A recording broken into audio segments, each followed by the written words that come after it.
না আজকে আমরা 40তম ম্যাচ খেলছি। আপনারা মনে করতেছেন 3 গোল খাই আমি হাইরে গেছি। যখন আমি 3 গোল আপনারা দিছো, রেফারিকে ধন্যবাদ জানাইছি মনে মনে। রেফারি তো জানে না যে আমারে হারাই দিছে ঠিক হয়, কিন্তু গোয়াইনঘাটবাসীর মনের মধ্যে আমার জায়গা দিয়ে দিছে ঠিক হয়। অনেক কঠিন, 5টা গোল দিতে পারবা। আমি চাইলে তো 3টা নাইজেরিয়া লিখে তুইল না, আমার পয়সার অভাব নেই। আমি চাইছি সমানে সমানে খেললা, ওই জিতবো নাইলে হারবো, সুন্দর যথেষ্ট খেলা। আর মানুষে মনে করে আনলে বাংলাদেশের মানুষে আনলে পরে মনে করে যে বাজারে খালি বেশি না দুনিয়া বিদায় দিতাম না।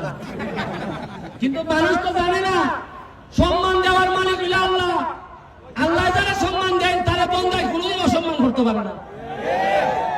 আজকে দেখেন আমি 3 গোল খাইছি কি গোল, কিন্তু আমার বিশ্বাস আপনারা তো জানেন কিতা হয়েছে বা কেমনে হয়েছে। এরপর নিজের দিকে বেশি মাসুন না আর কি বলে চাপার দেওয়ার প্রশ্ন।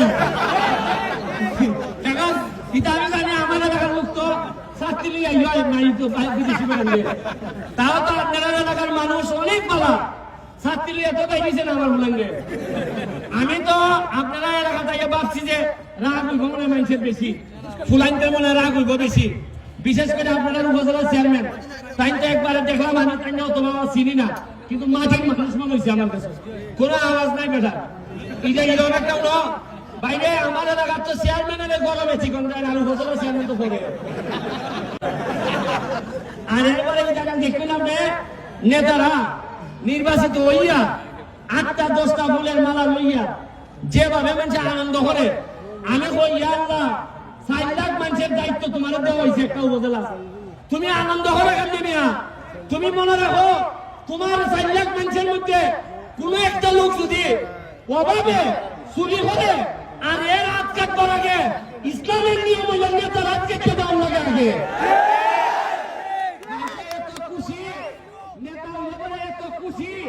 আপনারা দেখুন এই গোয়ালঘাট আপনারা এটা একটা মাঠ, আপনারা চাইলে একটা পারফেক্ট মাঠ, আন্তর্জাতিক মাঠ বানাইতে পারেন।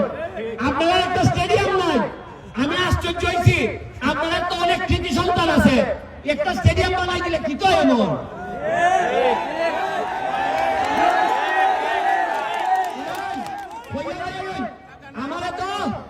আমারে তো শেখ হাসিনা খালি আইন সম্পাদক বানাইছে, যুবলীগের আইন সম্পাদক বানাইছে। তা অনেক আছে এটা দেখতে রেকর্ড করে নিবা, তোমরা ঘুরে ছাড়ি দিবা। আমার এলাকাত কয় এইবার বা কেন নেতা হয়েছে, এইবার পয়সা বানাইতে আসবে। আমি এনারে বুঝাই তুই পারি না রে ভাই, নেতা হওয়া মানে লেগে তোমার কোরআন শরীফটা হাতে তুলে দেওয়া, যে তুমি মানুষের হক খাই চারতাই না, তোমার বলারে সিবা দিয়া বস্তাটা সাল দিতে চারতাই না, আর তোমার বাতিজারে এই অফিসে চাকরি দিতে চারতাই না, এটা নেতা হইবেন না।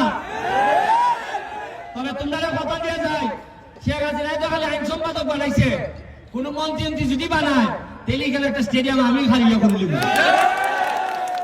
আমার যদি আমার কাছে যদি কোনো সুইচ থাকে রে ভাই, তোমরা হইয়া যাইতেছি ফেসবুক লাইভ ধরে রাখছো, কইবা যে মন্ত্রী যদি হয় এইটা নিয়ে দেবে মন্ত্রী মারা কিতাব আটবার একটা সীমা আছে, আপনি ফেসবুকে কইছো। আমি কিন্তু যে যৌক্তিক কথা হয়, এ যদি উড়ু হয়, এ যদি কোনো বদল না থাকে তাহলে এই কথা আমি মানি।